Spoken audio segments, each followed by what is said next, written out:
Welcome to EDU World Space. Chapter 4, Problem 10. We got a block on frictionless ice. We give a shove of 80 newtons and it travels 11 meters in 5 seconds. And we want to know what the mass of the box is. So free body diagram, we've got the weight of the box, we have the normal force of the box. Don't care about those, they cancel each other out. We're just giving it a shove of 80 newtons. And first task here really is we need to find the acceleration of the box.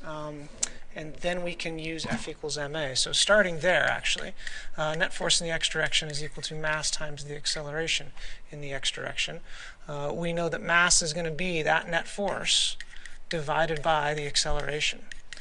So our acceleration is going to come from a kinematic equation. We're assuming that it's constant.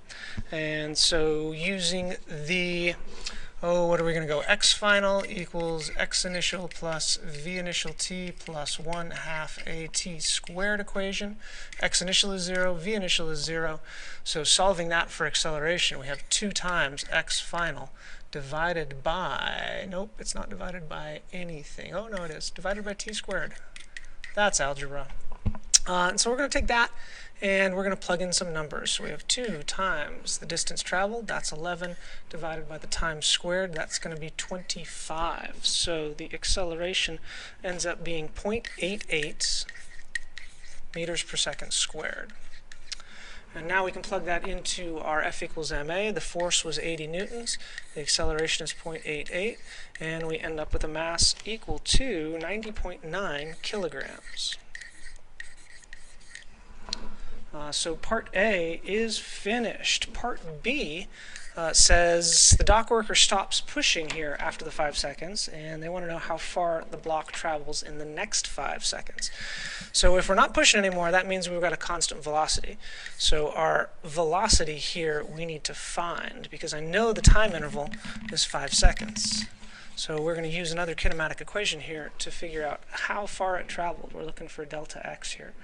So to find the velocity here after this push for 5 seconds, a nice handy little equation that we can use is the average velocity of this box during the push was the distance traveled divided by the time that it took.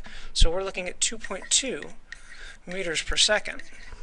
And if the average velocity was equal to 2.2 meters per second, then the velocity at this point right here when we're done pushing is going to be twice that.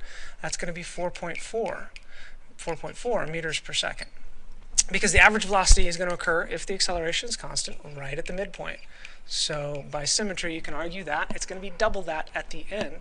So we're looking for a velocity, looking at a velocity of 4.4 meters per second over a time of 5 seconds.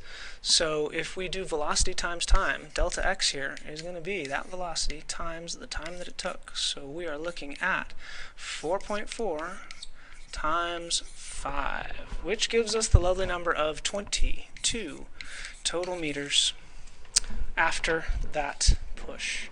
So it only traveled 11 meters in the first 5 seconds and 22 meters in the next 5 seconds.